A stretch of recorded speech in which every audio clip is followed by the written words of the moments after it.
Bonjour à tous, bienvenue pour ce webinaire sur la facturation électronique qui va être animé par la Chambre de métier, donc par Pascal Borto, mon collègue installé en Côte d'Or à Dijon, qui est spécialiste de ce sujet. Donc merci Pascal, bonjour à toi, bonjour Pascal. Bonjour Thierry, bonjour à tous.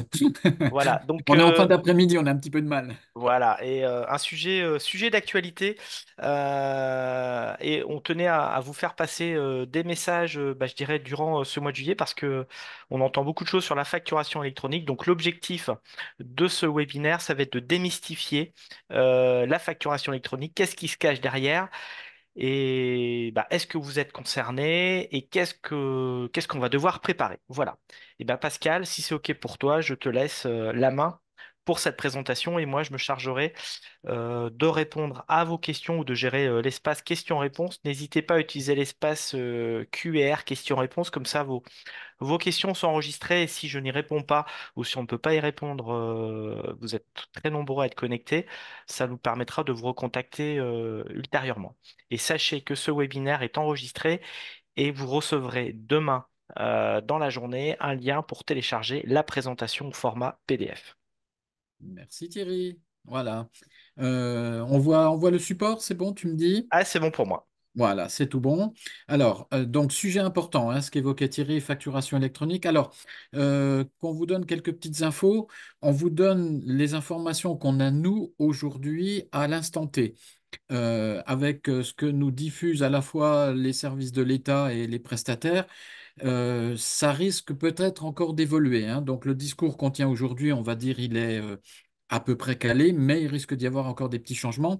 Et puis sachant que nous, on fait le relais des informations qu'on a, voilà, il y a peut-être des choses encore qui seront un peu plus pointues à définir, mais pour l'instant, on va essayer, comme disait Thierry, démystifier un petit peu le sujet, vous donner un certain nombre d'informations, celles qui sont en notre possession, et puis on complétera peut-être au fur et à mesure. Donc, on s'excuse peut-être d'avance, il y aura peut-être quelques questions auxquelles on n'aura pas forcément les réponses aujourd'hui, ça arrivera peut-être en cours de route, mais voilà, de toute façon, on vous tiendra informé sur la suite.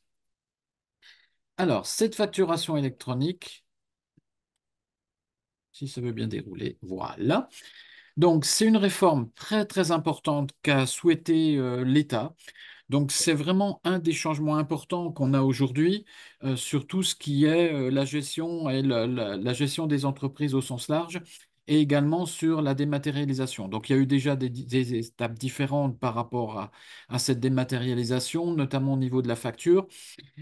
Et donc, que les choses soient claires, ça va concerner toutes les entreprises de France. Voilà, hein, dès qu'on a un sirène, on est concerné par la facturation électronique. Donc ça, c'est certainement une des questions qu'on a régulièrement, suivant si je suis en micro, en auto, etc. Tout le monde est concerné. Et là, on insiste bien, il va y revenir régulièrement, tout le monde va être concerné. Et donc, on y reviendra un petit peu plus en détail tout à l'heure. Les échéances, la première, c'est 2026 et la prochaine sera 2027.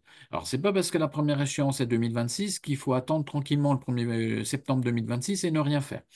Nous, on vous conseille, on en parlera un petit peu après, de commencer à travailler un certain nombre de choses. Voilà. Et au niveau de la facturation électronique, on viendra à la définition tout à l'heure. Il y a peut-être certains d'entre vous qui sont déjà un peu concernés ou ils connaissent un petit peu le système. C'est nos entreprises qui travaillent avec des entités publiques et qui utilisent Chorus Pro. Chorus Pro, on va dire, c'est à peu près l'équivalent, entre guillemets, de ce qui va se passer dans les mois et les années à venir. La logique, elle est à peu près la même, hein. Et autre point important, c'est qu'on n'est pas les premiers dans l'Union européenne à le mettre en place, hein. Il y a notamment les pays du Sud, Espagne, Italie, qui le font déjà depuis pas mal d'années. Et l'échéance qu'on aura, c'est que dans toute l'Union européenne, 2030, tout le monde, tous les pays devront y passer. Donc, on n'est pas dans les premiers, on n'est pas dans les derniers, mais le calendrier, il est calé par rapport à ça. Alors Pascal, je voudrais que tu apportes une précision importante, parce que je vois passer des questions. Ça commence, mais on en va en avoir plein. Voilà. Mais elle est très importante parce que c'était sur ta diapo et il faut je pense, le repréciser. Est-ce que ceux qui sont en micro-entreprise, qui ne facturent pas de TVA, sont concernés? Oui, On est bien Oui, d'accord. Tout le monde, tout- que vous soyez assujetti, quoi, que vous soyez exonéré ou pas de la TVA. c'est ça, hein. Toutes les entreprises de France sont concernées, hein. Et on va même aller au-delà, ça déborde un petit peu de notre sujet.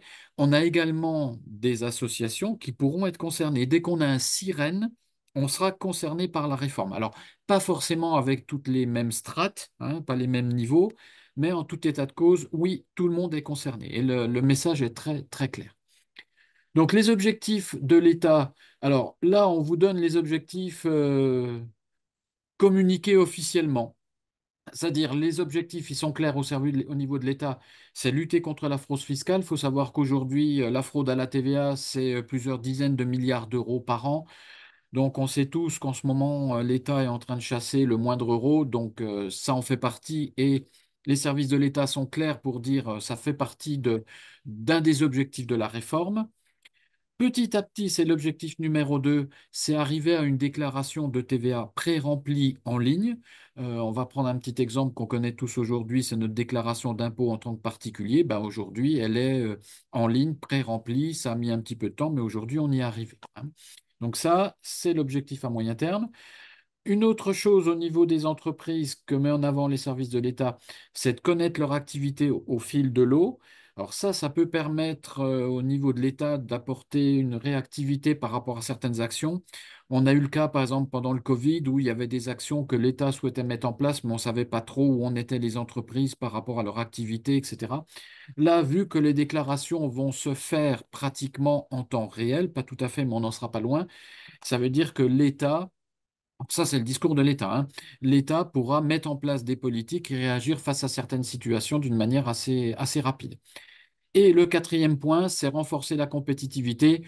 Un des objectifs, bah, c'est de diminuer, ça fait partie de la réforme par rapport à l'allègement des tâches administratives, une diminution, et ça, on est en partie d'accord, mais pas forcément, moi personnellement, en totalité, mais diminuer une partie des tâches administratives au niveau des entreprises. Voilà, ça, nos quatre objectifs. Au niveau de nos entreprises, les bénéfices, gain de temps au niveau du traitement des factures. Voilà, on va pas redonner les chiffres de l'État parce qu'on n'est pas forcément d'accord sur ces chiffres-là, mais on passe du temps à traiter les factures au niveau de nos entreprises. Là, c'est d'aller un petit peu plus vite par rapport à ça, d'améliorer les échanges entre les entreprises et notamment entre les professionnels, le suivi de trésorerie qui sera amélioré également, puisque là, on va tout faire en temps réel et donc on aura une réactivité un petit peu plus importante, et puis diminuer les délais de paiement, puisque là, on aura vraiment une traçabilité et un suivi des documents, notamment des factures, ce qu'on disait tout à l'heure, pas tout à fait en temps réel, mais on n'en est pas loin. Donc, ce qui va permettre d'avoir une traçabilité et une vision un petit peu plus précise au niveau de nos entreprises par rapport à ça. La souris qui marche pas. Voilà. Donc actuellement, on en a parlé un petit peu tout à l'heure, les factures sont déjà transmises via Chorus Pro quand on travaille à destination des entités publiques, que ce soit l'État, les collectivités territoriales, etc. Aujourd'hui, on n'a aucune obligation au niveau des entreprises de faire de la facturation électronique, hein, même si c'est conseillé, c'est pas une obligation. Ça va le devenir d'ici l'année prochaine. Et on va dire, pour l'instant, les échanges de factures entre professionnels se font, alors même si ça paraît caricatural, encore par des échanges papier, des échanges de factures envoyées par mail et également de plus en plus avec certaines structures via des espaces professionnels personnalisés. Je pense notamment à tout ce qui est opérateur de téléphonie notamment, où tout ça, on le travaille directement via les plateformes. Donc ça, c'est ce qui se passe à l'heure actuelle. Concrètement, qu'est-ce qu'une facture électronique? Alors, important, c'est ce que vous avez à gauche. La facture électronique, ce n'est surtout pas un document qu'on scanne. Après, ce n'est surtout pas un PDF, hein. Il y a vraiment une dénomination très précise de la facture électronique. Ce n'est pas une photo d'une facture qu'on prend et qu'on envoie comme on le voit de temps en temps. Donc tout ça, ce n'est absolument pas, au sens définition de l'État, une facture électronique.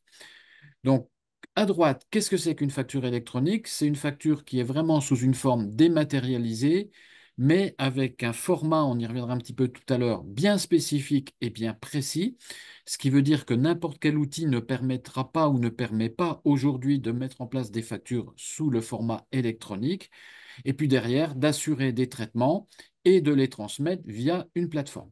Hein, donc, on est bien d'accord. Facturation électronique, facturation scannée, c'est non. Facturation mail, c'est non.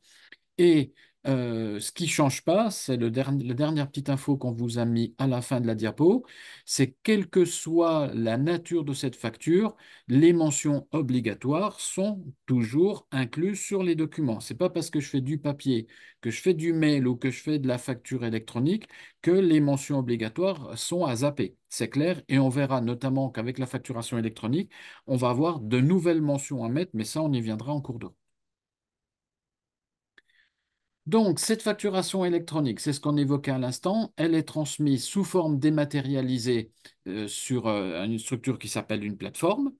Et il y a différents formats, hein. Alors, on ne va pas rentrer trop dans les détails. Celui qu'il faut retenir, c'est celui du bas. C'est un format qui s'appelle le FactureX. Donc, c'est un format PDF un petit peu spécial, hein. On connaît le PDF classique, mais là, il est crypté, on va dire, avec un certain nombre d'informations à l'intérieur qui se donne un format aux facturations, au format FactureX. Ça, c'est le format qui est retenu pour cette dématérialisation des factures. Donc là, vous avez un petit exemple, hein, pour vous illustrer un petit peu le contenu. Vous avez au milieu la facture, on va dire, traditionnelle, et derrière, bah, tout bêtement, c'est du code, hein. Elle est transformée avec ce format qui est ce format FactureX, voilà, il y a tout un tas de trucs à l'intérieur, hein. Là, c'est pour vous donner un petit exemple, mais ça veut dire que tout le contenu est transformé en format numérique, codé, etc. Donc c'est là-dedans que la plateforme ira prendre un certain nombre d'informations qui vont être décryptées, hein, que ce soit au niveau des mentions légales, des prix, des différentes choses qui sont sur le compte. Alors, ce qui va être important aussi, et puis là, on vous conseille fortement de retenir ces termes parce que c'est des choses que vous allez entendre dans les mois et dans les années à venir. Alors, on est désolé, les services de l'État aussi, c'est que ce sont des termes principalement anglo-saxons qui n'ont pas été traduits et qu'on a du mal à traduire, et qui sont les suivants. On va parler déjà de e-invoicing. Ça, concrètement, c'est le flux, c'est-à-dire la transmission, les échanges de factures, mais importants entre professionnels, ce qu'on appelle dans notre jargon du B2B. Tout ce flux de factures va être appelé du e-invoicing. Ensuite, on va parler du cycle de vie d'une facture, c'est-à-dire la facture depuis un point A à un point B, elle va transiter par un certain nombre de circuits, ce qu'on appelle le cycle de vie. Et puis, il y aura un autre terme très, très important à retenir, c'est le e-reporting. Dire que concrètement, il va falloir qu'on transmette au niveau de l'administration fiscale un certain nombre de données, un certain nombre d'informations, notamment celles qui sont déjà dans la facture. On en a parlé tout à l'heure avec le format. Donc, qui vont être transmises d'une manière automatique par le e-voicing, mais il y aura des choses, et on prendra des petits exemples tout à l'heure, où ces factures vont rester en transmission normale, hein. Je vais vous donner un exemple tout de suite. La facturation électronique concerne les échanges entre professionnels. Mais aujourd'hui, beaucoup de nos entreprises, évidemment, facturent à du particulier. La facture à destination du particulier, on y reviendra tout à l'heure, ne transitera pas par la plateforme. Ça, c'est clair.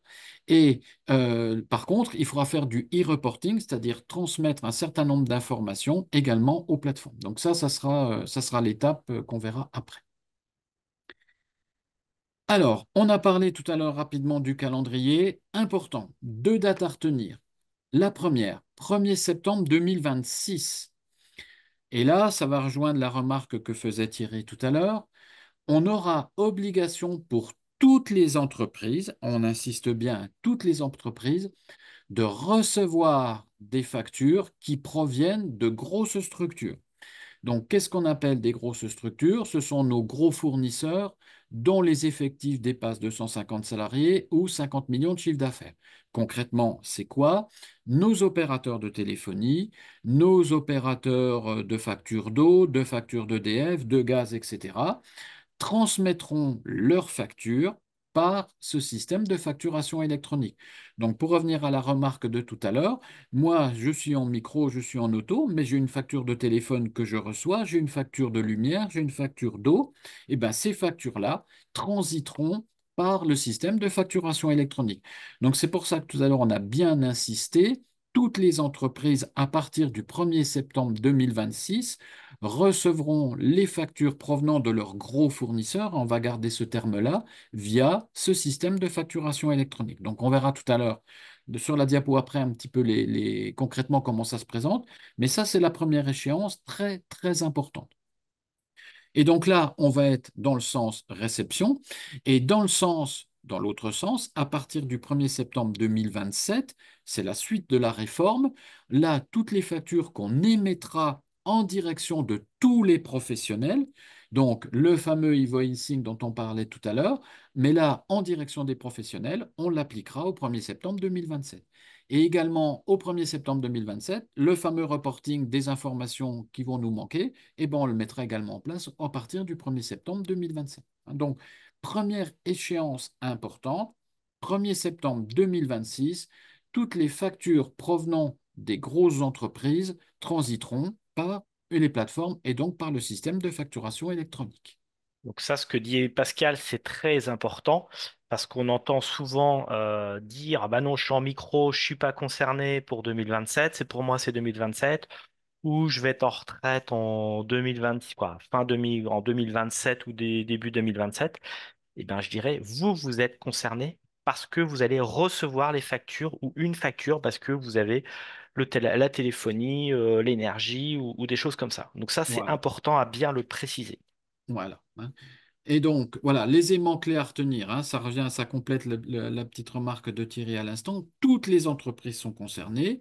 Nos fameux deux dispositifs, le e-invoicing qui transite les flux de transmission de nos factures entre professionnels, entre entreprises, et puis le e-reporting dans lequel on va déposer un certain nombre d'informations qui nous manquent, mais ça, on y viendra petit à petit, hein. Et donc, ces fameux formats obligatoires dont on parlait il y a quelques minutes pour qu'on puisse rentrer dans les clous.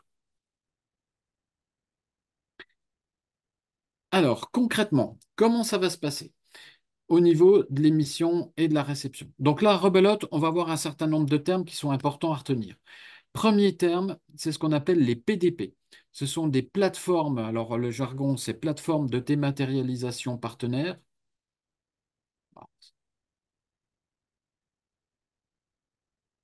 Alors attends, j'ai des soucis parce que je n'arrive pas à faire dérouler le truc.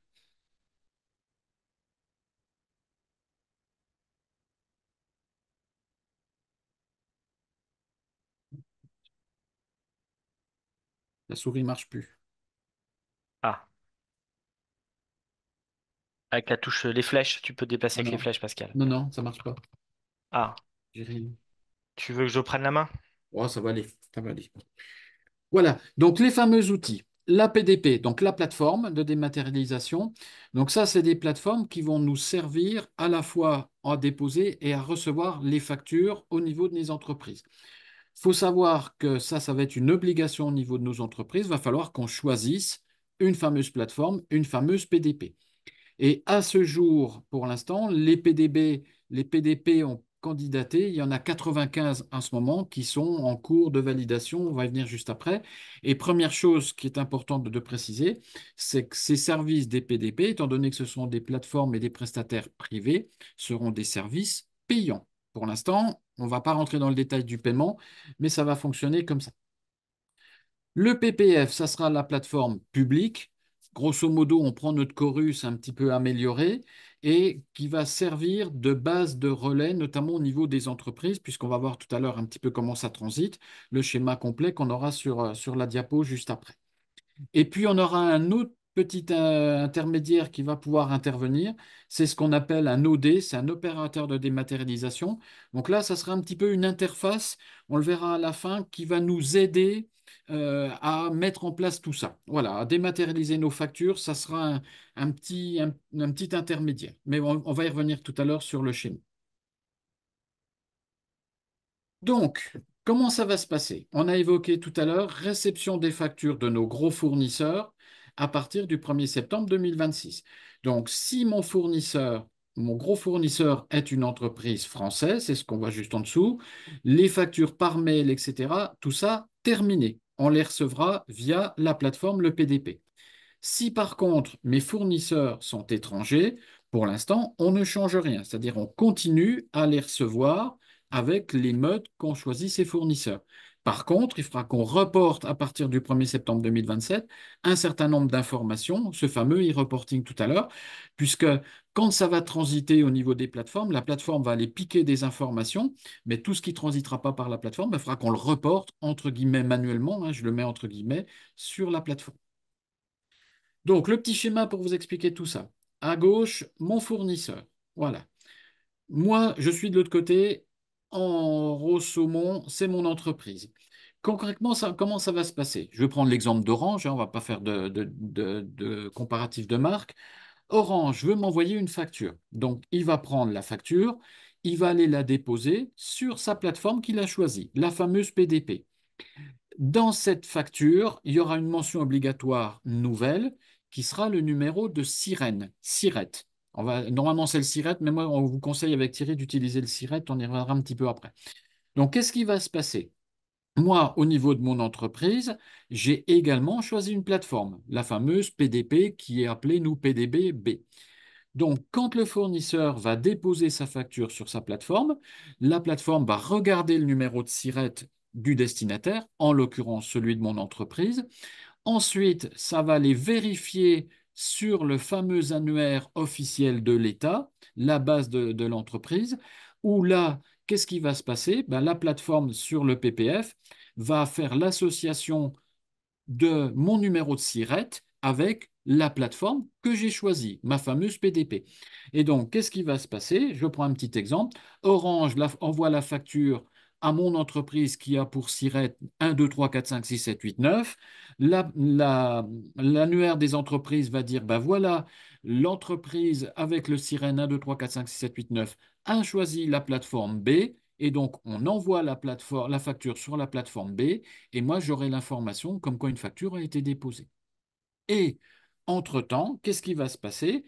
Eh ben, l'administration fiscale va aller prendre des informations qui sont sur la facture envoyée par, en l'occurrence, Orange, pour les stocker et préparer un certain nombre de choses, des informations qui proviendront de cette facturation électronique transmise par mon opérateur.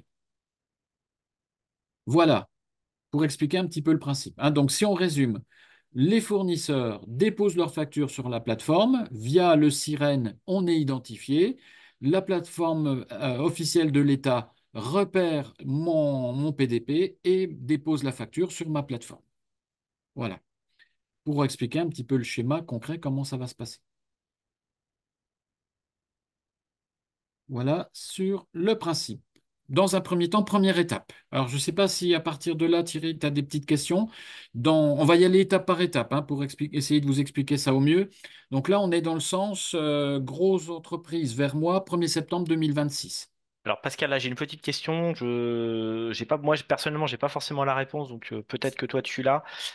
Tu maîtrises un peu mieux le sujet que moi. Aujourd'hui, j'ai un logiciel de facturation. Les associations de loi de 1901 sont considérées comme des entreprises. Oui, Est-ce que la facturation électronique s'appliquera aussi aux associations, qu'elles soient assujetties ou pas à la TVA? toute entité qui a un sirène. Donc, comme une association a grande chance d'avoir un sirène, normalement, oui. Si ça évolue pas d'ici l'année prochaine, oui. Ok. Mhm. Donc on verra tout à l'heure les impacts que ça va avoir sur les logiciels de caisse, sur les logiciels de comptabilité. On en reparlera tout à l'heure. Je vois passer certaines questions là-dessus. Euh, Comme l'a dit Pascal, on sait que les PDP seront payantes. On n'a pas encore aujourd'hui de notion de prix, de coût.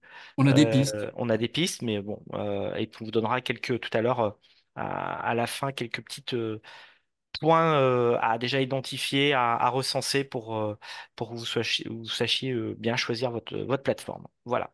Ben, je te Voilà. propose de continuer et je synthétiserai après les questions. Pas de souci. Voilà, donc première étape, 1er septembre 2026 en réception. Deuxième étape, 1er septembre 2027. Donc là, ça va être dans l'autre sens. Si au niveau de mon entreprise, j'ai des factures à envoyer à d'autres professionnels, hein, on insiste bien, on est toujours dans le schéma B2B, ben, qu'est-ce qui va se passer? Aujourd'hui, les factures que j'envoie à des prestataires privés, l'envoi par mail et par courrier, rebelote, ça ne se fera plus. Donc, qu'est-ce qu'on va être obligé de faire? De passer mes factures de professionnel à professionnel, comme on a vu tout à l'heure dans le sens de réception, ben, à partir du 1er septembre 2027, on les déposera sur une facture, mais toujours en direction de professionnels français. Donc, si j'envoie des factures ou à des particuliers ou à des entreprises étrangères, on ne change rien au niveau du flux et de la transmission des documents. Par contre, il faudra qu'on reporte un certain nombre d'informations, et j'aurais tendance à dire on le fera entre guillemets manuellement, hein, puisque ça ne transitera pas par la plateforme. Donc, il faudra qu'on reporte manuellement les informations qui sont sur ces factures en direction soit des particuliers, soit des entreprises étrangères. Il faudra qu'on les reporte manuellement sur la plateforme. Et on en a parlé un petit peu tout à l'heure. Si je travaille avec des entités publiques, on ne change rien, on continue à les faire transiter par Chorus Pro comme on doit le faire déjà depuis 2020 au niveau des entreprises et des entités publiques. Voilà, donc si on prend le sens 1er septembre 2027, mon entreprise à droite, elle dépose sa facture sur sa plateforme. On prend le schéma de tout à l'heure, mais dans le sens inverse. Via le numéro de sirène, la plateforme va aller vérifier dans l'annuaire quelle est la plateforme de mon destinataire et on ira déposer la facture sur le PDP du fournisseur qui ensuite pourra relever sa facture. On est dans l'autre sens. Et comme tout à l'heure, en même temps, l'État ira piquer les informations qui lui sont utiles quand on déposera les factures sur la plateforme. Donc là, on reprend le schéma de tout à l'heure, on le met dans l'autre sens et on fonctionne avec la même logique, mais là, toujours à destination des professionnels, mais quelle que soit leur taille, là, tout ce qui est circulation B2B en émission repassera par les plateformes, 1er septembre 2027.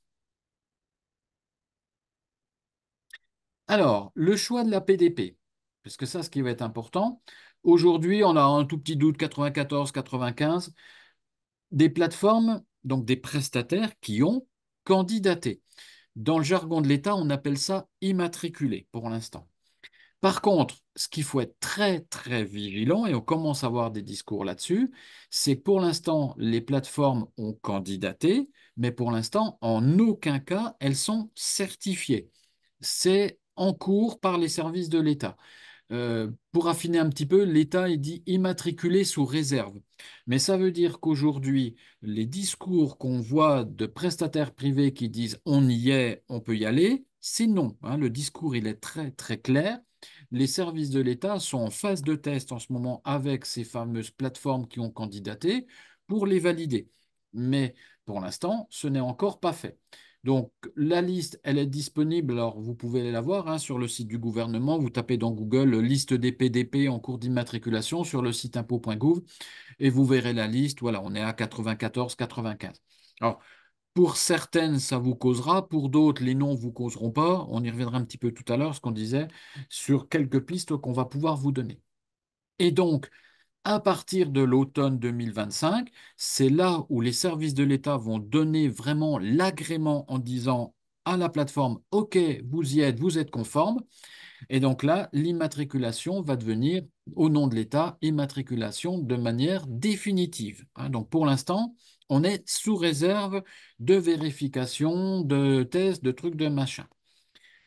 Ce qu'il faut voir également, c'est que l'agrément des fameuses plateformes cela sera valable, 3 ans. Donc ça veut dire qu'ils devront passer à la casserole tous les 3 ans pour revérifier leur certification et leur agrément. Et le choix, pour moi, il est important, c'est qu'on puisse faire un lien avec mes outils de gestion. Concrètement, j'ai un outil de facturation. Ça va essentiellement être important pour nous à partir du 1er janvier 2027. C'est-à-dire que quand je vais émettre une facture depuis mon logiciel de facturation, ce qui serait bien, c'est qu'il y ait un lien automatique avec la PDP, de façon à ce que quand on crée la facture, dans mon logiciel de facturation, je vais prendre un petit exemple. Au lieu de faire fichier imprimé, je ferai fichier transmettre, hein, pour vous donner un petit exemple. Et ce qui se passera, c'est que l'APDP devra faire le lien, donc l'expédition de la facture, mais d'une manière automatique depuis mon logiciel de gestion, bah, pour éviter de faire un dépôt manuel. Hein. J'ai aperçu tout à l'heure une petite question d'Encorus. Pour l'instant, dans Chorus, on fait un dépôt la majorité du temps manuel, c'est-à-dire je prends ma facture, alors j'appelle manuel, je la mets en PDF et ensuite je la pose sur la facture, je fais l'acte de la déposer. Là, ce qui serait bien, et c'est en cours, hein, au niveau des éditeurs, c'est que la transmission se fasse d'une manière automatique, qu'on n'ait pas à dire je la convertis en PDF et ensuite je la dépose. Hein. Faudra être vigilant par rapport à ça. Le but du jeu, c'est ce que nous dit les services de l'État, c'est que ça fasse gagner du temps au niveau de nos entreprises. Donc ça fera gagner du temps quand tout ça, ça sera automatisé. Et l'objectif, c'est justement d'avoir un outil de gestion, notamment un outil de facturation qui permette de faire un envoi automatique au niveau de mes documents. Et donc, parmi les candidats, c'est pour ça tout à l'heure on vous disait qu'on a déjà quelques pistes, il y a des éditeurs de logiciels qui sont parmi les acteurs potentiels de PDP. Hein, pour vous donner un petit exemple, EBP, qui est aujourd'hui racheté par Cegid, ben, ils vont avoir leur propre plateforme. Le but du jeu, c'est ce qu'on expliquait tout à l'heure. J'ai un logiciel EBP qui fera peut-être mettre à jour, mais ça on y reviendra après. Je fais ma facture et automatiquement, via le choix du sirène ou du siret, mais on va dire le sirène, ce qui est l'obligatoire, on transmettra la facture au destinataire correspondant. En l'occurrence, si c'est un prestataire professionnel, ben le logiciel transmettra à la plateforme fera le job d'aller chercher le destinataire qui l'enverra à l'autre plateforme. Donc parmi les candidats, on a également les experts comptables qui sont en train de se positionner, les banques, avec certains outils de gestion, hein, qui sont en train de préconiser. Et puis également, on va avoir des prestataires totalement indépendants, parce que si on regarde un petit peu là-dedans, bah, aujourd'hui, toutes nos entreprises n'auront pas forcément des logiciels qui seront associés à des plateformes. Pour certains, ils n'ont pas de comptable, et puis ils n'ont peut-être pas envie de passer par leur banque pour X raisons. Donc il y aura également des prestataires privés, je veux dire entre guillemets indépendants, qui sont en train de candidater pour nous permettre de jouer ce rôle de PDP. Donc, ce qu'il va falloir être vigilant quand même, c'est la durabilité de la PDP, parce que si on prend une plateforme qui, au bout d'un moment, cesse son activité, bah, comment on va faire, nous, ensuite, pour faire transiter nos documents? Donc, le choix de la PDP, il va être important, aussi en fonction, alors je ne vais peut-être pas utiliser le bon terme, de sa crédibilité ou de sa nature, bah, pour qu'on soit sûr d'avoir quand même un prestataire qui tienne la route. Normalement, les services de l'État ont prévu qu'il y ait des interactions entre les PDP, c'est-à-dire si aujourd'hui j'en choisis une et que demain elle cesse son activité, une autre pourra prendre le relais. Mais on n'aura peut-être pas la main sur les conditions financières, etc. Et donc, pour revenir un petit peu à une remarque qu'on a eue tout à l'heure, faut pas se voiler la face que ces PDP sont des prestataires privés, donc le service forcément va être payant. Alors, est-ce qu'il sera inclus dans mon coût d'abonnement de logiciel? Est-ce qu'il sera inclus dans mes honoraires bancaires? Est-ce qu'il sera inclus dans mes frais bancaires? Aujourd'hui, on n'en sait rien du tout. Mais il y aura un coût, certainement, peut-être modeste, on n'en sait rien, mais je vous donnerai des explications après, mais il y aura forcément un coût payant pour l'entreprise, alors qui sera peut-être englobé indirectement dans les autres prestats, mais forcément, tout ça, ça va coûter. Et l'étude qui est en cours, c'est comment ça va être facturé au forfait, c'est-à-dire, on va dire, par exemple, c'est 5 euros, je dis n'importe quoi, 5 euros par mois. Est-ce que ça sera au volume de facture? Parce que vous vous doutez bien que nous, au niveau de nos petites, entre guillemets, entreprises, le nombre de factures qu'on adresse à des pros n'est pas forcément très élevé. Mais je vais vous prendre un exemple volontairement caricatural. On sait que Carrefour, aujourd'hui, c'est des millions de factures qui partent tous les jours en direction de leurs fournisseurs, de leurs professionnels. Donc, vous doutez bien que le montant qui sera à payer va aussi certainement dépendre du volume de facture. Donc, ça sera peut-être un mixte des deux. Hein. Il y aura peut-être un forfait mensuel de 5 euros, je dis n'importe quoi. Et puis peut-être qu'après, ben, en fonction du nombre de documents, ben, le coût, il augmentera peut-être ou il augmentera pas. Mais ça, pour l'instant, On n'en sait rien. Ce qu'on disait tout à l'heure, les plateformes sont en cours d'agrément et donc ça va sortir petit à petit, hein. Mais il y aura un coût peut-être mineur, mais il y aura certainement un coût de prestation qui va arriver par rapport à ça. Alors, il y avait plusieurs remarques, Pascal. Oui, Je vais répondre à des questions ou des remarques. Faut bien distinguer ce que vous présente Pascal, pardon, c'est sur le traitement de la facture. Ça n'a rien à voir avec les notions de bilan comptable. Ça n'a rien à voir avec le bilan comptable. Là, on est uniquement sur le mode de transmission de la facture et sur le règlement de la facture. Donc, si votre bilan comptable ne tombe pas à l'échéance du 1er septembre, je dirais, on s'en fout, on s'en fout, hein, ça n'a rien à complètement. voir. Rien Voilà, à ça voir. n'a Oui, rien à voir. Certains me disent, je n'ai pas de compte, de compte bancaire professionnel parce que je suis artiste ou autre. Pareil, là, on s'en fout. c'est, voilà, on n'en tient pas Enfin, compte. voilà, on Voilà, s'en fout, hein. Là, on concerne vraiment l'échange des factures et des factures entre pros, hein. voilà. Autre chose, tu l'as évoqué un tout petit peu tout à l'heure, il y a la notion d'archivage des factures. Oui, Est-ce que les PDP vont archiver les factures? oui, oui, c'est dans leur cahier des charges, c'est une obligation qu'ils ont. Alors, je ne vais pas rentrer trop dans les détails, mais pour être candidat PDP, il y a un cahier des charges qui est assez phénoménal, avec un coût d'investissement qui se montre en plusieurs millions d'euros. C'est pour ça qu'on va avoir quand même une sélection qui risque de se faire au niveau des candidats. Mais parmi les critères qu'ils ont à respecter, vous doutez bien qu'il y a la sécurisation des échanges de documents. Tu n'as peut-être pas eu de question, Thierry, mais on a aussi la problématique du RGPD qui se pose là-dedans. Donc tout ça, ça fait partie du cahier des charges. Et on sait qu'aujourd'hui, en France, la conservation des documents minimum comptables au niveau de la gestion d'une entreprise, c'est 10 ans. Donc la PDP est également soumise, puisque comme je vais déposer les factures sur la plateforme, elle est soumise à cette condition et cette obligation de conserver les documents au minimum pendant 10 ans. Et, Ça ne veut pas dire que moi, je ne peux pas les conserver, hein, mais le rôle, entre guillemets, va être dévolu maintenant à la plateforme. et justement, c'était une question qu'il y avait derrière sur cette notion d'archivage. Je change de plateforme parce qu'on est bien d'accord qu'il faut choisir une seule plateforme. Non, on peut en prendre plusieurs, mais c'est Pardon. idiot. Voilà, bon. Un peu, ouais. Donc, Oui. dans l'idée, j'ai ma plateforme et je souhaite changer de plateforme dans un an, dans 2 ans pour des raisons X ou Hein. Y. Mm.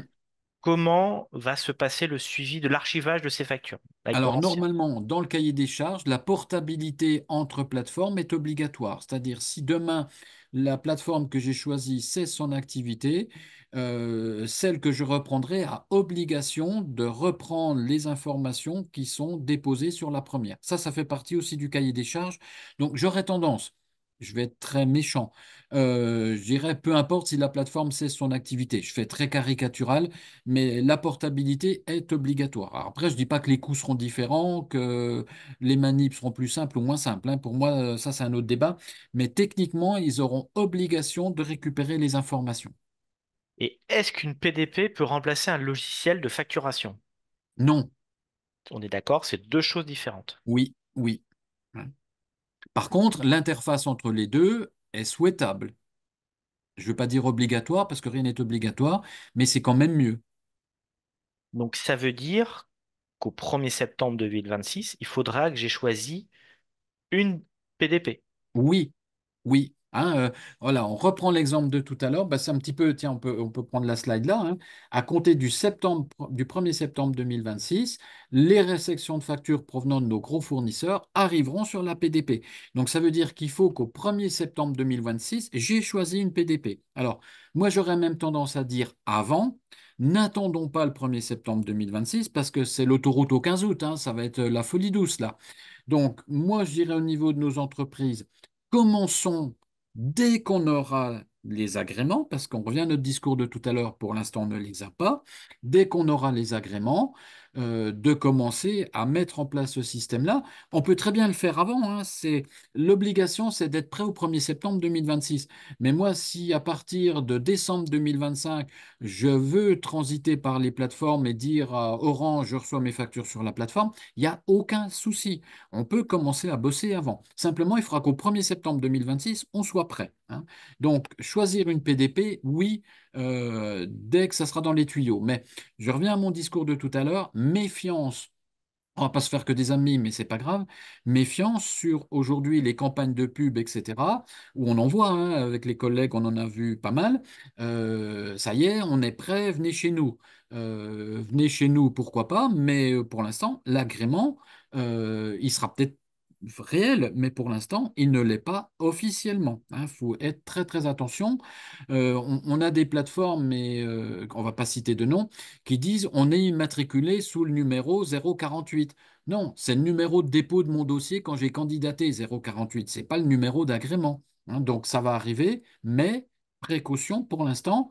Je dirais il y a urgence de ne pas se précipiter. Voilà. Je dis pas qu'il faut pas commencer à avoir un œil là-dessus, mais pour l'instant, on attend de voir les agréments, peut-être de regarder par rapport à mes éditeurs, hein, ce qu'on disait tout à l'heure, de commencer à décortiquer, de dire, ben voilà, pour moi, qu'est-ce qui est le plus judicieux? Est-ce que c'est plus judicieux de partir avec mon éditeur de logiciel? Est-ce que c'est judicieux de partir avec ma banque, ben parce qu'ils ont un petit outil de gestion qui est peut-être pas mal, ou de partir avec mon comptable parce que j'ai pas envie de m'enquiquiner et c'est le comptable qui gère tout ça, pourquoi pas? Mais pour l'instant, stand-by, hein. Et Alors le, par contre, 1er septembre 2027, là, on revient dans ce que je disais tout à l'heure, on sera dans l'autre sens, en sens d'émission, hein. Et pour terminer sur le petit résumé concret, les factures en direction de particuliers, on ne change rien sur le mode d'expédition, hein. C'est-à-dire, si vous voulez continuer à envoyer vos factures aux particuliers par mail, vous continuez. Les données de la main à la main, vous continuez. On ne change rien. Les entités publiques, on ne change rien, hein. Et donc, ce qu'il faut être vigilant, c'est que l'État, quand je vais déposer mes factures entre professionnels français, il va avoir sur ma facture, c'est ce qu'on expliquait tout à l'heure, le fameux format facture X, qui va aller prendre des informations sur ma facture pour les stocker sur l'espace de l'administration fiscale, notamment les informations de TVA, hein. Pour ceux d'entre vous qui utilisent Chorus, par exemple, quand on dépose une facture sur Chorus, parmi les informations qu'il faut vérifier, c'est le hors-taxe, la TVA et le TTC. Ben, grosso modo, avec cette facturation électronique, ces informations-là entre pros seront prises automatiquement sur les documents, hein. Par contre, pour tout le reste, toutes les factures qui ne transiteront pas par le système de PDP, eh ben, va falloir que manuellement, c'est ce fameux e-reporting, qu'on reporte les informations sur la plateforme. Donc, c'est les échanges entre particuliers. Ce qu'on appelle le B2G, c'est les échanges avec les services de l'État. Et puis pour l'international, puisque pour l'instant, mais 2030, l'Union européenne, tout le monde va y passer. Mais pour l'instant, concrètement, si je facture à un client qui est à l'international, ben, je reporterai mes informations manuellement sur la PDP, puisque la PDP ne gère pas les échanges de factures entre pros non français. J'ai une remarque qui vient de tomber. Je vois pas l'intérêt de mettre en place tout ce système-là si je fais une seule facture, si j'émets une seule facture par an. À qui? Si c'est un pro, j'ai pas le choix. Même pour une, mais n'oubliez Ah pas oui? que si vous faites une facture, il y a de fortes chances que vous ayez aussi un fournisseur ou des Ah fournisseurs qui ben, vous livrent des choses, donc vous serez tous concernés. obligatoirement. Voilà. J'aurais tendance à dire, c'est pas le nombre de factures qui va jouer. Malheureusement ou heureusement, j'en sais rien, mais on va être tous concernés. Voilà. Donc là, on a évoqué le sens réception, 1er septembre 2026. On a évoqué le sens émission, 1er septembre 2027, hein. Donc là, on a vu les deux phases principales dans un premier temps de la réforme. Et ben, il y a la troisième étape, le fameux e-reporting. Donc c'est ce qu'on a commencé à évoquer maintenant. À partir du 1er septembre 2027, toutes les entreprises dont les factures n'auront pas transité par ces fameuses plateformes, il faudra déposer entre guillemets, manuellement sur la plateforme, ben, les informations liées à ma facture entre particuliers, entre professionnels étrangers, et puis qu'elles soient soumises ou non, etc., ben, il va falloir qu'on dépose des informations. Donc, soit on les déposera manuellement, soit si on a un certain logiciel, je vous donnerai un exemple après, et ben, le logiciel, quand on fera la facture, directement basculera les informations de e-reporting. Euh, on commence à voir le cas pour vous donner un petit exemple. On a certains logiciels de gestion où, par exemple, on va choisir le destinataire via son numéro de sirène s'il en a un. Et si c'est un numéro de sirène professionnel, on prend les informations de TVA.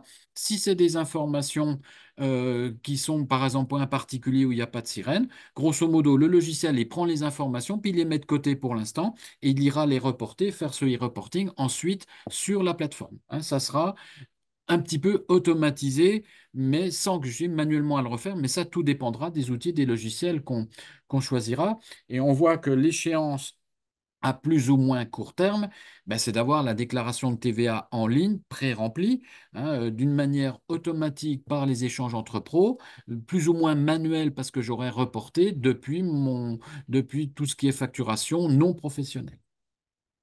Donc là, on me pose la question, est-ce qu'il y aura une double déclaration reporting à faire entre l'URSSAF et l'e-reporting, ou ce sera la même chose? Ben, pour l'instant, on ne sait pas. Hein. Pour l'instant, on ne sait pas. Moi, j'aurais tendance à dire pour l'instant deux, mais pour l'instant, on n'a pas d'informations. Hein, j'ai vraiment des soucis. La mousse, elle me fatigue. Alors, Oh, je peux plus. c'est bon, Pascal? Non, non. Alors, j'ai une question sur les compatibilités entre les logiciels entre eux. Ce qui est important, c'est que les logiciels communiquent avec les PDP. Après, si vous avez des logiciels de facturation, de comptabilité, il faudra que ces logiciels puissent communiquer entre eux pour éviter justement des doubles ou des triples saisies. Et donc, je dirais la démarche à faire, c'est d'identifier déjà le nombre de factures qu'on fait par jour, par semaine, par mois ou par an, la répartition entre les factures que j'envoie à des particuliers, les factures que je fais à des professionnels et les factures que je fais aux collectivités. Ça nous permet déjà, ça va vous permettre d'avoir un ordre de grandeur. Et ensuite, lorsque vous allez avoir les offres des plateformes, notamment si c'est en fonction s'il y a un coût à la facture ou des forfaits, de choisir l'outil le plus adapté. Est-ce que je prends un logiciel de gestion dans l'entreprise? Est-ce que j'externalise ça avec mon comptable? Est-ce que je passe par ma banque, comme l'a expliqué tout à l'heure Pascal? Donc je dirais le travail à faire aujourd'hui, c'est de mettre un petit peu par écrit, voilà, combien je fais de factures aujourd'hui et auprès de quel type de clientèle. Voilà. Et donc, pour compléter sur ce e-reporting, donc, hein, vous avez vu, donc c'est reporter les informations, entre guillemets, manuellement. Hein, j'aime pas le terme manuellement sur ces fameuses plateformes pour le e-reporting, bah, suivant mon régime fiscal, ma forme juridique, c'est le petit tableau que vous avez là, mais on vous le transmettra, c'est qu'il y aura des dates de dépôt à respecter. Hein, c'est-à-dire que si je travaille avec, si je suis au régime normal, etc., bah, il faudra reporter tous les temps de mois, etc., une fois par mois, etc.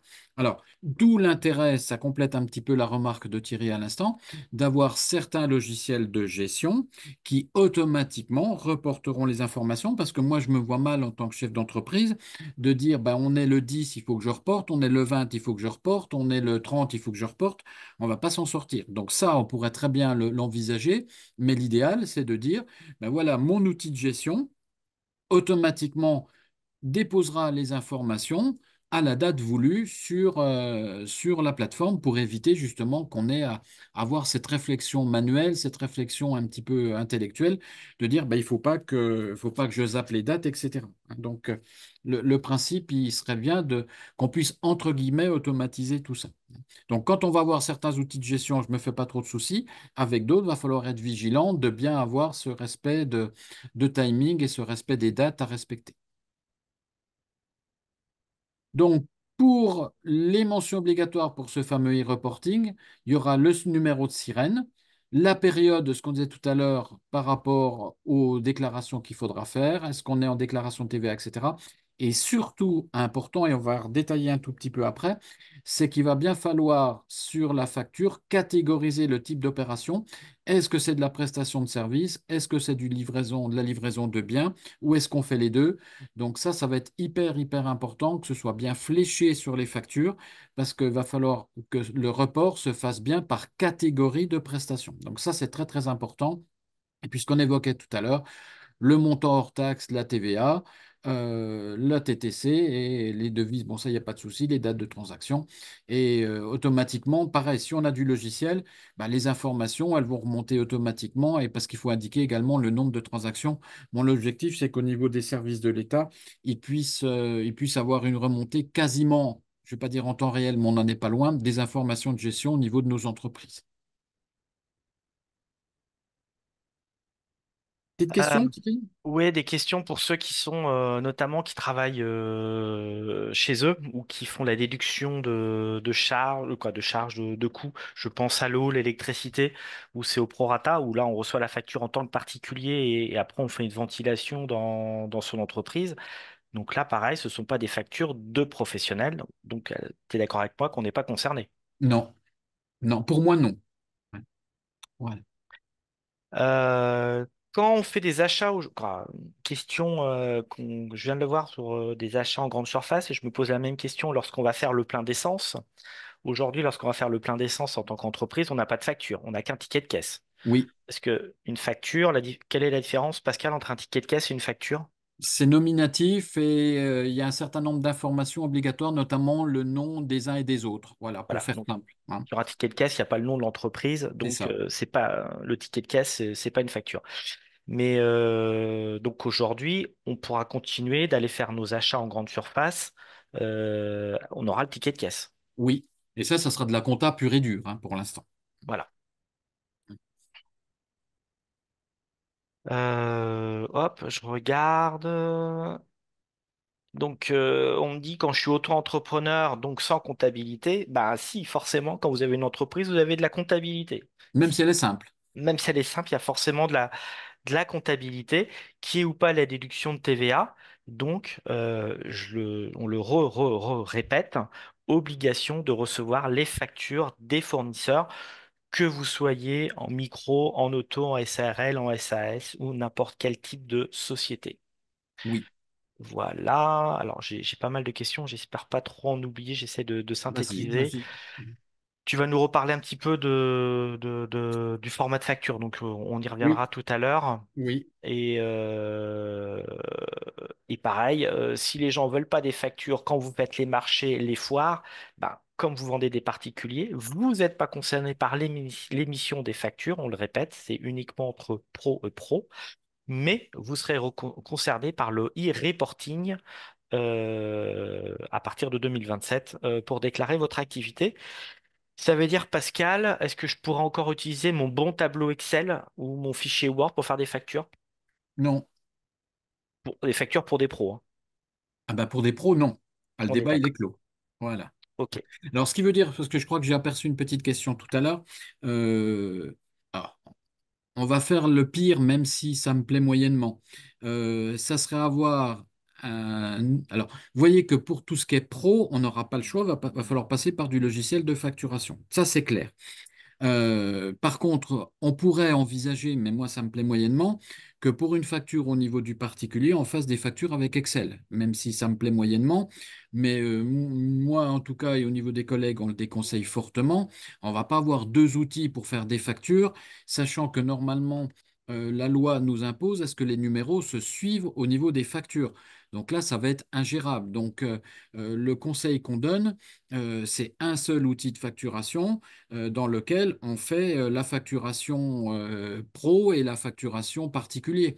Voilà, on ne va pas avoir 15 000 outils, hein.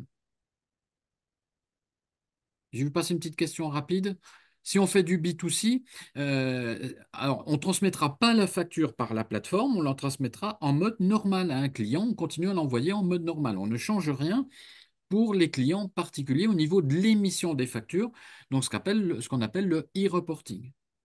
Et tu peux nous repréciser un petit peu ce que c'est l'OD par rapport à Alors, on va y la... arriver. Ah, bon. Alors, ça va être simple. Imaginons euh, j'ai pas envie de faire tout ça, mais il va quand même falloir qu'il y ait quelqu'un qui le fasse, qu'il y ait quelqu'un ou qui ait un outil. Donc l'OD, on va dire, c'est un petit peu un intermédiaire. C'est une interface entre moi et la plateforme. Mais c'est pas une plateforme, c'est-à-dire qu'elle ne joue pas le rôle de plateforme. Le but du jeu, c'est de faire un petit peu le relais, et je vais vous donner des exemples après, notamment pour gérer les flux et le reporting. Mais comme je suis soit dans un cas de figure où j'ai pas envie de le faire, pour X raisons, ben, cette interface, ça peut être un humain. On peut dire à quelqu'un, ben, je te donne mes factures, et puis tu les déposes sur la plateforme. Voilà, il fait le relais. Cette interface, je vais prendre un autre exemple qu'on a évoqué rapidement. Si j'ai un logiciel de caisse, le logiciel de caisse, dedans, je vais gérer mes encaissements. Donc, je n'ai pas la notion de facture comme on parlait tout à l'heure. Par contre, il va falloir faire le e-reporting. Donc, le e-reporting au niveau des informations, soit je le fais manuellement, soit on aura un petit module, une petite interface. C'est ça qu'on appelle l'OD. C'est l'intermédiaire entre cette caisse enregistreuse qui va permettre de prendre les informations de la caisse pour les transmettre directement sur la plateforme. Voilà. Sinon, si je n'ai pas ce petit interface, ben, il faudra que je reporte manuellement les informations qui seront dans ma caisse, puisque la caisse n'étant pas, entre guillemets, assimilé à un outil de facturation, hein, sauf cas très particulier où il y a des modules, mais autrement, ben, il faudra qu'il y ait une transmission des informations de la caisse dans la plateforme, dans la PDP. Donc ça peut être aussi un petit module qui se greffera à mon logiciel de caisse. Voilà, hein. Donc c'est une interface, grosso modo, hein, pour soit parce que j'ai pas envie de le faire et il y a quelqu'un qui le fait, on pourrait très bien imaginer des gens dont c'est le métier aujourd'hui qui se disent bah, je me lance dans la facturation électronique parce que les entreprises, soit elles n'ont pas le temps, soit ça les embête, soit etc. Puis moi, je fais le job à leur place. Voilà, pourquoi pas, hein. Après, problème de confiance, de coût, etc., c'est un autre débat, mais ça pourrait être ça. Et puis l'OD, ça peut être aussi un petit module qui sera intégré à certaines PDP qui fera le lien justement directement avec mes outils de gestion. Je prends l'exemple de la caisse encore qu'on évoquait tout à l'heure. On est On peut d'accord que quand imaginer, je vais donner un petit exemple, je ne sais pas si ce sera pas le cas, si ce sera le cas, mais je vais vous donner un petit exemple. Si parmi vous, il y en a qui utilisent SumUp, bah, le SumUp, ce n'est pas un outil de facturation, c'est un outil d'encaissement. Mais comme il va falloir remonter dans une plateforme les informations qui seront liées à cette transaction financière, on pourrait très bien imaginer, alors peut-être que ça ne se fera jamais, mais qu'il y ait un petit module qui se rajoute au SumUp, qui soit cette fameuse OD, ce opérateur, qui va dire, ben voilà, les informations du SumUp, plutôt que vous les reportiez automatiquement manuellement sur la plateforme, ben peut-être qu'on va vous donner ou vous vendre ou vous facturer un petit module pour faire le lien, faire le job, grosso modo. Et on est d'accord que le reporting, on fait du B2C, on va pas donner nominativement à qui on a vendu Ah telle non, prestation. C'est non, comme aujourd'hui, vous faites de la déclaration, vous avez déclaré tant de chiffre d'affaires sur avec le ou sans mois, sur la TVA. période, Voilà. etc. C'est ça, c'est Donc, ça, donc le e-reporting, on ne transmet pas le nom ou les factures qu'on a fait aux particuliers, on transmettra le montant c'est des ça. prestations ou des services qu'on aura réalisés. C'est ça. Et avec le calendrier qu'on a vu tout à l'heure, alors ça, on ne va pas rentrer trop dans le détail parce que suivant les formes juridiques, les régimes fiscaux, etc., les dates ne sont pas les mêmes. Mais voilà, tout à fait. Sur le principe, c'est ça. Et donc, j'ai quelqu'un qui nous précise qu'il n'a pas forcément bien compris. Donc, on est d'accord qu'on est bien obligé de passer par une PDP, même si on fait du B2C, pour faire ces Oui, déclarations de reporting. oui, oui. Et on va faire très simple, c'est ce que tu disais tout à l'heure, 1er septembre 2026, en réception, on n'aura pas le choix. Et le e-reporting pour les particuliers va être, je dirais, nouveau ou la fréquence va changer. Et lorsqu'on fera des factures pour des professionnels, bah, ce e-reporting va se faire automatiquement. C'est ça, c'est ça. Hein, c'est-à-dire que, grosso modo, quand je vais déposer la facture sur la plateforme, elle va aller piquer des informations numériques, hein, entre guillemets, dans la facture, qui vont aller alimenter automatiquement les informations au niveau de la fiscalité et des services de l'État. Voilà. Ça ne Et veut c'est pas. pour ça que, on va y venir juste après, c'est important qu'il y ait ce système de facture X, hein, ce format. C'est pour ça qu'un PDF classique n'est pas converti en numérique légal, entre guillemets, et c'est pour ça qu'il y a un format de document qui est obligatoire, qui est ce fameux format Facturix. Et on ne vous dit pas qu'il faudra avoir des caisses séparées entre particuliers et professionnels. L'idée, c'est d'avoir un seul logiciel qui fait tout. Ah bah c'est l'idéal, c'est l'idéal. Voilà. Hein. C'est un petit peu comme tu disais tout à l'heure, je pourrais très bien avoir deux PDP, deux plateformes. Mais au bout d'un moment, alors il va falloir être vigilant aussi pour, on a eu un petit cas de figure l'autre jour, pour certaines activités, là on va dire, on est sur de la facturation traditionnelle classique. Ça me chagrine moyennement, mais on a des fois des entreprises qui sont des activités, on a eu le cas l'autre jour sur du droit d'auteur, par exemple, dans des activités très spécifiques. Donc on sait pertinemment qu'au niveau des plateformes, certaines auront des fonctionnalités différentes en fonction peut-être de certains secteurs d'activité ou de certaines activités. Donc, normalement, ce qui devrait se passer, c'est au niveau des services de l'État, de la DGFiP, une fois que les plateformes seront agréées, hein, c'est-à-dire à l'automne, qui mettent en place grosso modo un système de fiches avec les plus et les moins de chaque PDP. Mais et les services de l'État, les services fiscaux sont très très clairs, ils n'auront pas un rôle de conseil. C'est-à-dire, ils vont simplement faire des fiches en disant voilà les plus et les moins de chaque PDP, et après, ça sera à chacun d'aller choisir sa ou sa plateforme. On pourrait dire ces plateformes, mais c'est complètement idiot. Mais peut-être qu'il y aura, en fonction de certaines activités, des choix minimes à faire, mais qui vont être minimalistes au niveau de la PDP. Hein, je dirais aujourd'hui, par rapport aux entreprises qu'on a, la majorité du temps, je dirais, il y en a beaucoup qui peuvent répondre à ce qu'on recherche, hein, peut-être plus ou moins coûteuses ou plus ou moins en termes de fonctionnalité, mais il y en aura peut-être beaucoup. Par contre, peut-être que pour certaines activités ou pour certaines actions particulières, il y aura peut-être qu'une plateforme qui correspondra. Mais il va falloir décortiquer et faire le tri par rapport à tout ça. Et l'idée, c'est d'avoir un seul je le redis, d'avoir un seul logiciel de gestion. Il ne s'agit pas de séparer la collectivité, la facturation pour les pros, la facturation pour les particuliers. L'idée, c'est d'avoir un seul logiciel qui vous permet d'éditer les factures pour ces trois grands comptes particuliers, professionnels, collectivités, que vous fassiez de la livraison de matériaux, de la prestation de services. Donc l'idée, c'est d'avoir un logiciel unique aujourd'hui que certains sont déjà équipés pour faire l'ensemble des facturations. Pascal, tu vas nous redonner un petit peu les mentions qu'on va devoir retrouver ou les nouvelles mentions qui vont apparaître sur les factures. Ouais, et ça veut dire que dès à présent, on vous conseille de commencer à mettre des choses en place. C'est que vous avez vu que l'échange entre professionnels au niveau des factures, l'interlocuteur sera repéré par son sirène. Donc, ça va faire partie des nouvelles mentions obligatoires, on va y venir juste après. Mais ce qu'on vous conseille de faire dès aujourd'hui, c'est dans votre fichier client de noter le sirène. Et moi, j'irai un petit peu plus loin, je dirais le siret, mais au minimum le sirène de votre destinataire professionnel. Comme ça, on commence à préparer le travail pour la prochaine réforme et qu'on soit prêt par rapport à ça. Bien mémoriser les adresses, le numéro de TVA intracommunautaire normalement qui est obligatoire, mais qui n'est pas forcément qui est obligatoire sur le document, mais qui n'est peut-être pas dans toutes les fiches clients aujourd'hui.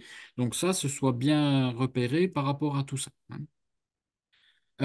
Vérifier, ça on va y revenir tout à l'heure, on a abordé un petit peu la question, les mentions obligatoires sur les documents, parce qu'un des rôles de l'APDP sera de vérifier ces fameuses mentions légales. Donc ça, c'est important.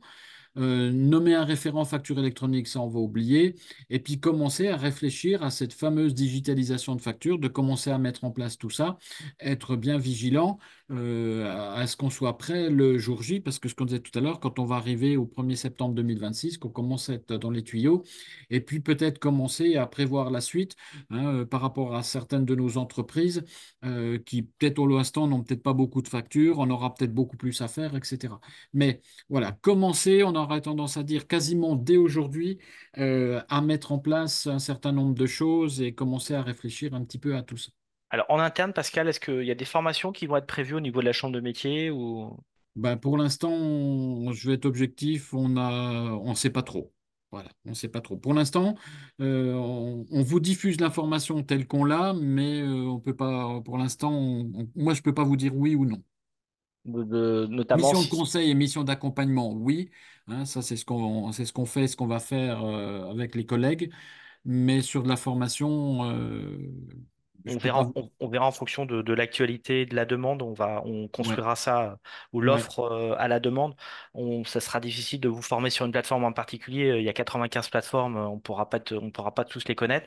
Je pense que ce qui est important, ça va être de comprendre la philosophie et, mais on reviendra vers vous s'il y a des formations spécifiques de prévues. De toute façon, il y aura d'autres webinaires qui seront reproposés en fonction de Oui. l'évolution de l'activité. Ce sera pas le dernier webinaire avant septembre 2026, loin de là, mais on vous tiendra informé de l'actualité et comment on peut vous accompagner ou des différentes offres.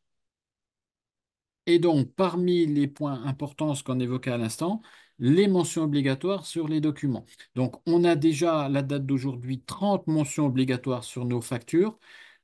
C'est ce qu'on vous a mis sur le pavé de droite. Et il y aura 4 nouvelles mentions obligatoires qui vont arriver à partir donc, du 1er septembre 2026, qui vont être le numéro de sirène du destinataire. Alors moi, j'irai plus loin, ce que je disais tout à l'heure, je préférerais mettre le siret par rapport aux sirènes, ça c'est important. L'option TVA d'après débit lorsqu'on a choisi cette option-là au niveau de la TVA, l'adresse de livraison des marchandises si elle est différente de l'adresse client, ça c'est important. Et puis également, ça va être, c'est important, normalement ça devrait déjà être le cas sur les factures, de bien faire la distinction au niveau des factures sur tout ce qui est prestation de biens et ou prestation de services. Sachant que normalement, au niveau de la compta, ce n'est pas les mêmes imputations comptables, hein. Donc, c'est pour ça qu'il va falloir être vigilant par rapport à tout ça.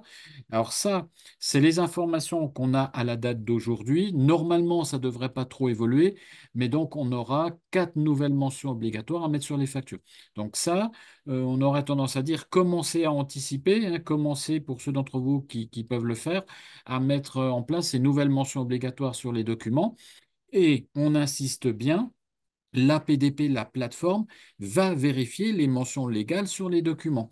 Et si les mentions légales, il y en manque ou elles ne sont pas bonnes, le transfert entre les plateformes des factures pourra être bloqué.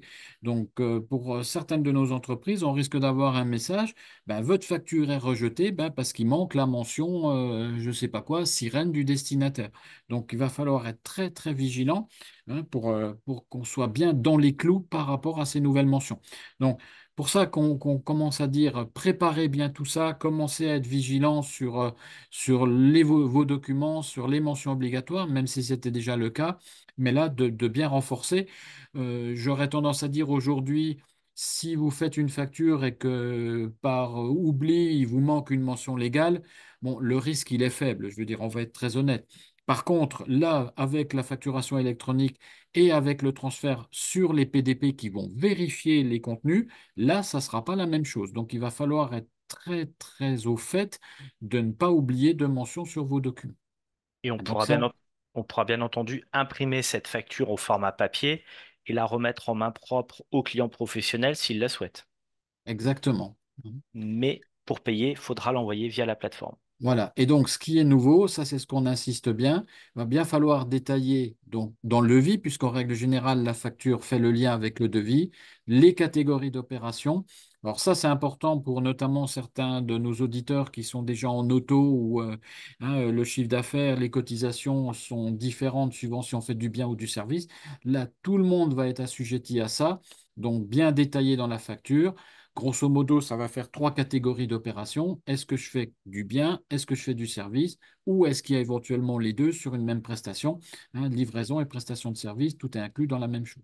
Donc, va bien falloir être vigilant sur le détail. Facture, oui, mais qui dit en amont devis, dit que derrière, on faudra être vigilant par rapport à ça. On est d'accord qu'aussi, la facture, ça n'a rien à voir avec le paiement. Ah, on s'en fout. Si Voilà. client il veut me payer tout de suite, il peut me payer tout de suite. Ah, on change rien, hein. Voilà. C'est Alors, simplement le mode d'envoi de la facture. c'est ça. Je peux te payer en liquide, Pascal, par rapport à ma prestation, parce que tu es professionnel, je peux te payer en liquide, mais la facture, pour l'avoir, il faudra que j'aille sur ma plateforme pour la récupérer. C'est ça. Et Donc, là, ce fameux format Facturix, hein, on va faire une toute petite info là-dessus, mais très rapide parce que c'est de l'information technique. Donc, grosso modo, c'est un format PDF avec des trucs en plus, hein, pour pas rentrer trop dans les détails techniques. Et ces détails en plus, c'est ce qui permet, c'est ce on vous a montré tout à l'heure avec la notion de code, c'est ce qui va permettre derrière à la plateforme bah, d'aller prendre les informations qui l'intéressent et donc de relire un certain nombre d'informations que ce soit par les systèmes informatiques, mais également par éventuellement les outils de compta. C'est ce qu'on a a aujourd'hui, alors pour certains d'entre vous, ils le font, mais sans le savoir, c'est quand on transmet des factures entre deux logiciels, par exemple entre un logiciel de gestion et un logiciel de facturation, ben, c'est déjà ce format-là qui est utilisé, même si c'est transparent pour l'utilisateur, de façon à ce que l'outil de gestion puisse aller récupérer les informations qui sont contenues dans la facture. Donc ça, aujourd'hui, ça se fait déjà dans beaucoup de logiciels et dans beaucoup d'applications quand ça fonctionne en interhabilité entre les deux. Voilà. Donc, pour générer de ce fameux facture X, va falloir avoir des logiciels adaptés, ce qu'on disait tout à l'heure. Donc, soit on aura des logiciels dont il faudra faire l'acquisition parce que ceux qu'on a aujourd'hui ne gèrent pas ce nouveau format.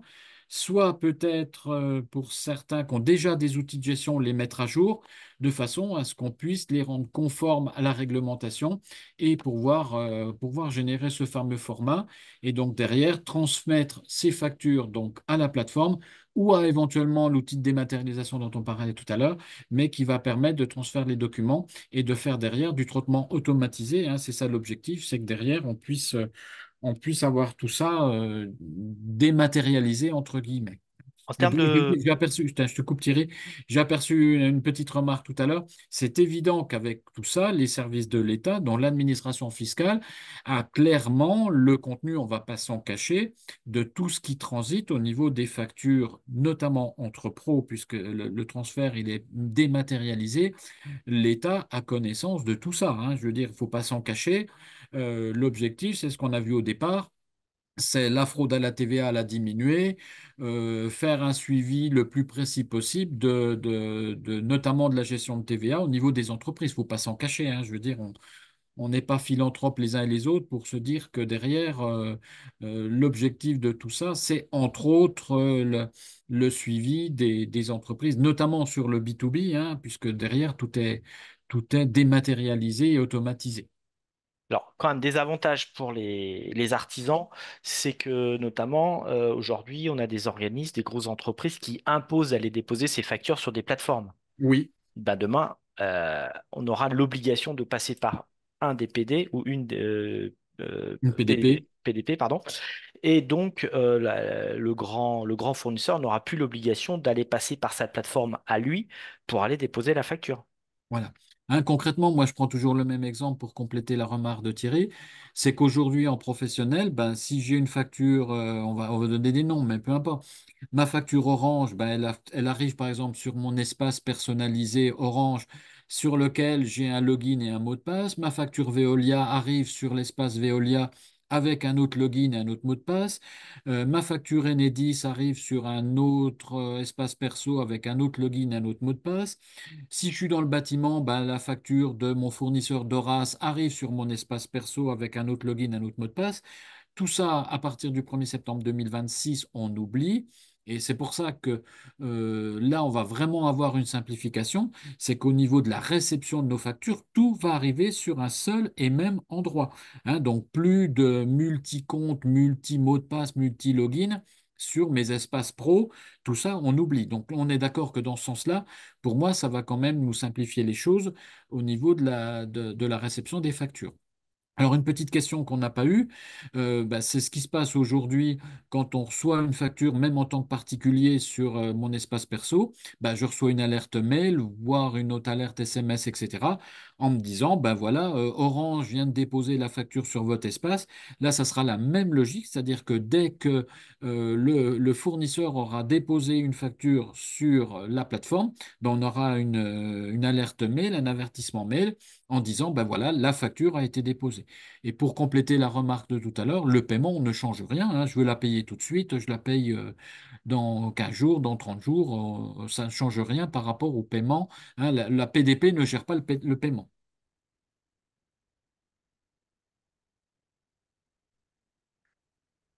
Voilà, alors important les sanctions, on en parlait tout à l'heure. Alors ça, c'est les sanctions qui sont annoncées officiellement par les services de l'État.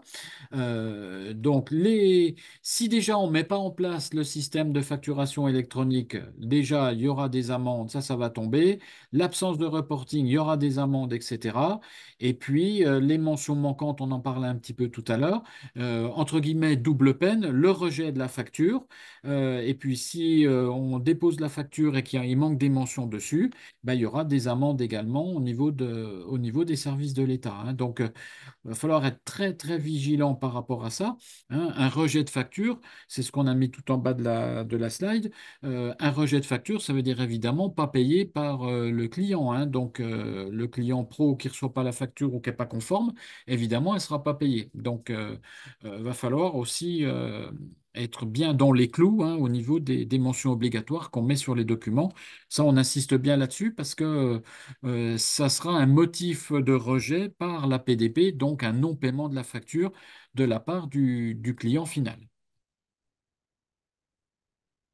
Et pareil, cette facturation n'interfère pas sur les encaissements, sur les encaissements de TVA déductibles ou récupérables. C'est deux choses totalement différentes. Oui, oui,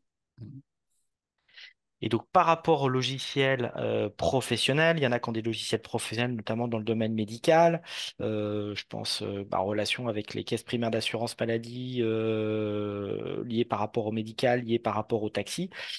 Eh ben, les logiciels de comptabilité vont devoir évoluer. oui. Donc, n'hésitez pas aujourd'hui à interroger vos éditeurs de logiciels. Qu'est-ce qu'il est prévu?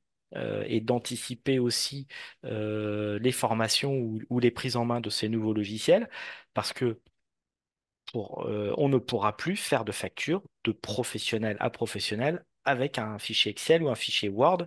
Et si j'ai un ancien logiciel Ciel qui n'existe plus, EBP, il va falloir que ce logiciel évolue, soit mis à jour pour intégrer notamment les quatre nouvelles mentions obligatoires, mais aussi pour faciliter les transmissions de factures. Donc, dans tous les cas, les logiciels de De gestion, gestion. de Mm. comptabilité sont amenés à évoluer.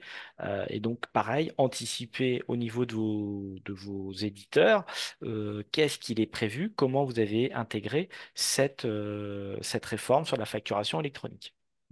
Et donc, ce qu'il faut voir aussi, c'est que on sait qu'il y a des plateformes qui sont dédiées à certains secteurs d'activité. Donc, pour revenir à l'exemple que tu disais tout à l'heure sur le médical ou le paramédical, on sait que dans les PDP qui sont en cours d'agrément, il y en a qui seront dédiés à ce secteur d'activité, parce qu'ils ont déjà un petit peu, je ne veux pas dire l'habitude, mais la logique, elle est déjà dans leur domaine d'activité. Donc là, voilà, ça va être prévu au niveau des éditeurs spécifiques sur certains corps de métier.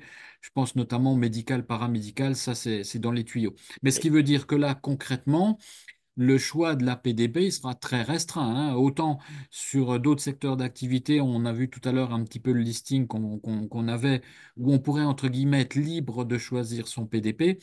Il y a certains secteurs d'activité où malheureusement, le PDP, la PDP plus exactement, sera quasi imposée par mon activité et par les outils que j'utilise. Ça, c'est évident. et notamment s'il y a des notions par rapport à au cyberpiratage ou s'il y a des données très confidentielles, Oui. il y aura sûrement des plateformes dédiées à ça. Donc ça fait partie de vos prérequis, de votre cahier des charges, de vos exigences euh, par rapport à vos spécificités aussi. Et c'est pour ça que les cahiers des charges pour les PDP aux candidats, il est très très lourd, hein, parce qu'il faut tenir compte de tout ça. On a évoqué des points tout à l'heure sur la portabilité des informations, sur la façon de conserver les informations, sur les interfaces, sur les échanges, etc., sur les modules complémentaires.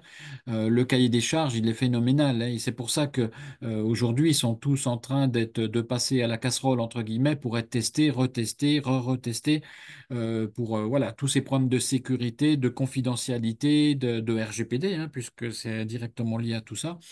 Le cahier des charges, il est très, très, très lourd pour les candidats PDP, hein. Donc, euh, On sait qu'aujourd'hui, il y en a 95. Peut-être que ça va se restreindre à moins quand l'étape de test et l'étape de vérification et de validation sera en route. Peut-être qu'il y en a certains qui vont disparaître en cours de route. Ça, c'est pas impossible techniquement, hein. Donc, les petits conseils qu'on vous donne, c'est un petit peu le lien avec ce qu'on évoquait à l'instant.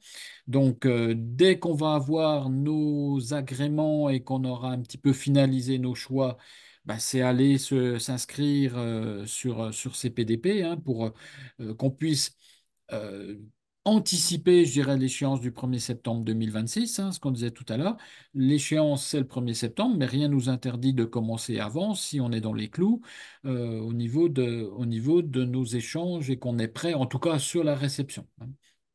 À partir de 2026-2027, ben, c'est ce qu'évoquait Thierry à l'instant, on commençait à vérifier qu'au niveau de nos logiciels, puisqu'on sera dans le sens de l'émission, on sera conforme et qu'on n'ait pas de surprise. Mais attention, on tient à vous mettre en garde aussi, c'est que plus les échéances vont arriver, plus les prestataires ils vont être sollicités. Quid des délais de formation, des délais de mise en place, d'accompagnement. S'il faut changer de logiciel, ça c'est toujours un éternel débat qu'on a nous techniciens, c'est récupérer les données des anciens. Et tout ça, faut pas se voiler la face que ça peut prendre du temps, mais aussi ça peut coûter. Donc, va falloir commencer à anticiper tout ça, hein, même si on a tendance à dire l'échéance 2026, ça sera dans un an, on a un petit peu de temps. 2027, on a encore un peu de temps. Moi, j'aurais tendance à dire commençons à cogiter tout ça pour éviter qu'on soit au pied du mur et qu'on ait ensuite des choix imposés par tel ou tel éditeur, tel ou tel prestataire ou tel prestataire plus ou moins lié à nos entreprises. Ça me fait penser à Chorus, quand Chorus Pro a été mis en place. Il y a des entreprises qui me disaient non, non, moi je continue de travailler avec la mairie en direct, ça passe, ça passe. Et puis quand on vous appelle fin janvier et Monsieur Léger, là, faut m'aider parce que le fournisseur, quand on me paye plus mes factures, bah oui, mais vous n'avez pas été sur Chorus Pro, donc on vous paiera pas. Voilà. Et on se retrouve avec le couteau sous la gorge. Donc le mieux, c'est d'anticiper, d'y aller progressivement et de pas le subir. Et ça se passera beaucoup mieux que de le subir. Et quitte à profiter de cette réforme pour peut-être revoir aussi toute la manière de gérer les factures, la comptabilité, l'édition des factures, l'encaissement dans son entreprise et quitte à ce qu'il y a des grosses modifications à faire, de faire évoluer l'entreprise et puis de franchir le cap du cahier, du crayon et du cahier, de franchir le cap vers de Ouais. l'informatisation. Alors, on est parfaitement conscient, hein, parce que avec les collègues et Thierry notamment, on est au quotidien des entreprises. C'est quand même une réforme importante, hein. Ça chamboule quand même un certain nombre de choses. On, on va mettre un petit peu de côté le côté flicage de l'État, etc., parce que ça, je dirais, c'est leur problème. Mais nous, au niveau de nos entreprises, ça chamboule quand même un petit peu la donne. Autant, moi, c'est le discours que je tiens sur des grosses structures, des très grosses structures, je me fais pas trop de soucis. Là, la réforme, elle est quand même impactante pour au niveau de nos TPE, hein. Donc, voilà, il faut être vigilant par rapport à ça. Il y aura, et c'est acté à 99,99%, il n'y aura pas de décalage et de report, hein, puisque la réforme dont on parle à l'instant, elle était prévue en 2024 avec un autre système de fonctionnement. Tout ça, c'est oublié et c'est dans les tuyaux pour 1er septembre 2026 et les services de l'État sont très très clairs. Le décalage et le report, il ne se fera pas. Et donc, va falloir être bien anticiper tout ça, hein, commencer à vérifier qu'on est bien dans les clous, les bons outils, ce qu'on disait tout à l'heure. Et puis, moi, j'aurais tendance à dire, dès la fin d'année 2025, voire début 2026, ben, commencer à mettre en route tout ça. Le sens de la réception ne me fait pas trop de soucis pour 2026. Au contraire, j'aurais tendance à dire que ça va faciliter les choses au niveau de nos entreprises, hein, puisque la réception sera sur un outil unique. Et puis petit à petit, commencer à aller dans l'autre sens au niveau de l'émission, hein. Donc, sur les points importants, bah, c'est un petit peu ce qu'on disait tout à l'heure.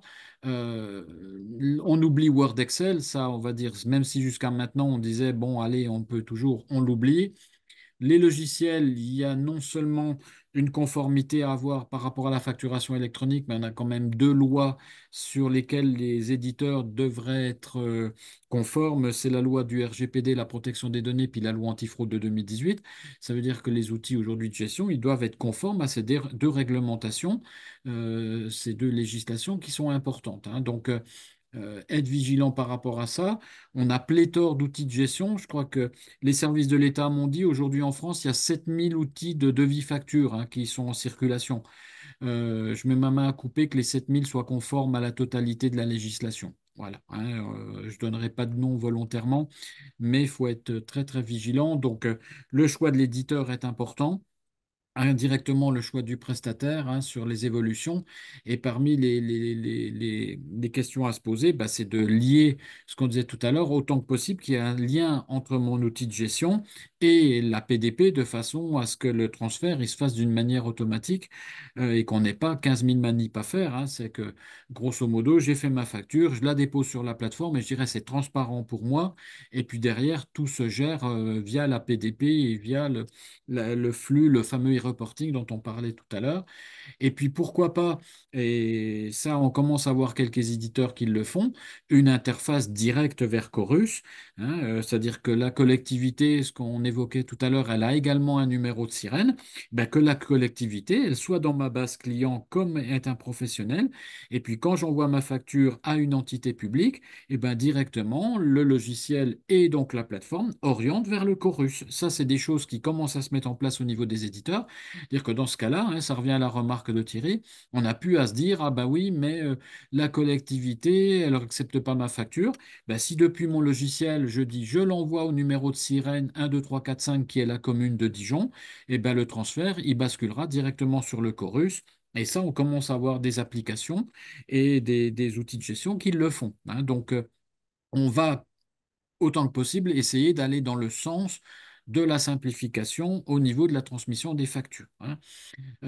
Et puis, il y a également le lien à évoquer, qui n'est pas négligeable, c'est-à-dire l'idéal, c'est de lier mon outil de facturation à l'outil de compta, et ça rejoint un petit peu les questions qu'on a eues tout à l'heure, de façon à ce que le règlement, bah, il puisse, entre guillemets, s'automatiser. On ne va pas dire via la facturation électronique, mais si derrière, au niveau de la facturation, on collecte les informations, qu'on les bascule en compta, bah, c'est plus facile pour la suite de la gestion au niveau de mon entreprise, et de gérer les flux, de gérer tout ça au niveau de ma trésorerie, au niveau de mes échéances, au niveau de tout ça, hein. Donc, c'est clairement une évolution importante, et c'est peut-être l'occasion, comme on l'évoquait tout à l'heure, bah, de remettre à plat certaines choses et de commencer à s'interroger sur la façon dont on fait notre gestion et dont on traite notamment les factures. Donc, quand vous allez choisir un logiciel, vérifiez les normes RGPD, la loi 2018, le lien avec les plateformes. Donc, ça, c'est des questions à bien poser dans votre cahier des charges ou dans vos exigences. Donc, tous ceux qui vont, tout à l'heure, tu parlais des 7000 logiciels, aujourd'hui, ils sont obligés d'évoluer. Au premier, en 2027, ils seront plus conformes. Voilà, ça, ce Ou qui ils est, évolueront ou ils disparaîtront. voilà.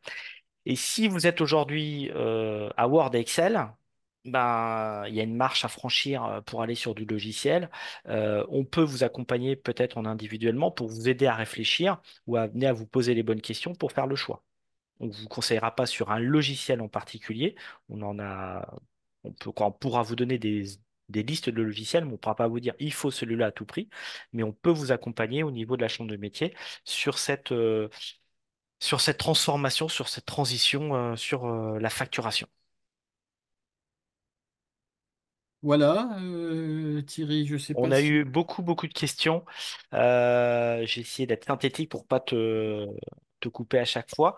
Donc vous avez, dans tous les cas, vous recevrez demain la présentation.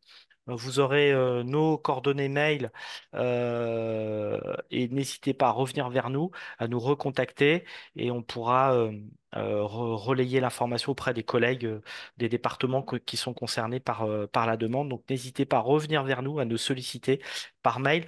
Alors, il y a un petit peu d'indulgence, parce il y a des vacances, on a des collègues qui sont en vacances, mais je dirais dès la rentrée de septembre, on sera opérationnel et on sera tous bah là pour répondre à vos questions. Donc pendant les quelques petites semaines qui viennent, soyez pas surpris s'il y a un petit peu de retard dans les réponses qu'on pourrait vous faire.